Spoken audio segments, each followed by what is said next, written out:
ព្រឹកមួយក្នុងក្រុងស្ងប់ស្ងាត់ក្លិនកាហ្វេអណ្ដែតក្នុងខ្យល់តែអ្វីដែលធ្វើឲ្យបេះដូងបងញ័រគឺស្នាមញញឹមរបស់អូនរាល់ព្រឹកបងតែងទៅហាងនោះ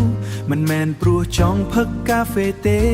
តែព្រោះចង់ឃើញមុខអូនអ្នកលក់កាហ្វេដ៏ស្រស់ស្អាតពេលអូនញញឹមពេលយកកែវបេះដូងបងលោតលឿនជាងមុនកាហ្វេក្តៅក្នុងដៃបងតែចិត្តបងក្តៅជាងវាទៀតអូនសួរថាចង់ផឹកអ្វីថ្ងៃនេះបងស្ទើរតែភ្លេចឆ្លើយព្រោះអ្វីដែលបងចង់បានពិតគឺស្នាមញញឹមរបស់អូនបងលងស្នេហ៍អ្នកលក់កាហ្វេ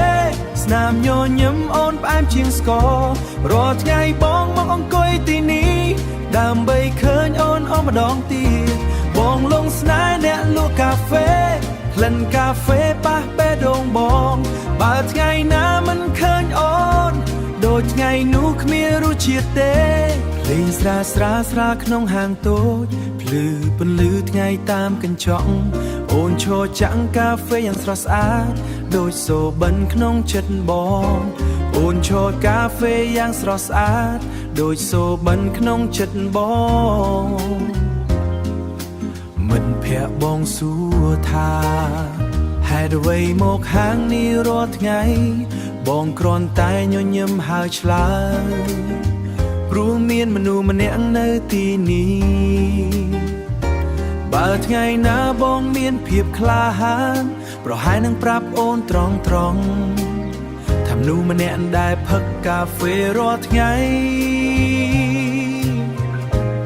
កំពុងលងស្នេហ៍អូនបងលងស្នេហ៍អ្នកលក់កាហ្វេស្នាមញញឹមអូនផ្អែមជាងស្ករមិនមែនកាហ្វេទេដែលតាក់ទាញបងតែជាបេះដូងអូនបងលងស្នេហ៍អ្នកលក់កាហ្វេរាល់ព្រឹកបងនឹងមកទីនេះប្រសិនបើថ្ងៃអូនយកចិត្តកាហ្វេមួយកែវនិងស្នេហ៍មួយដួងអ្នកលក់កាហ្វេសេចក្តីស្នេហ៍ផ្អែមកាហ្វេមួយកែវ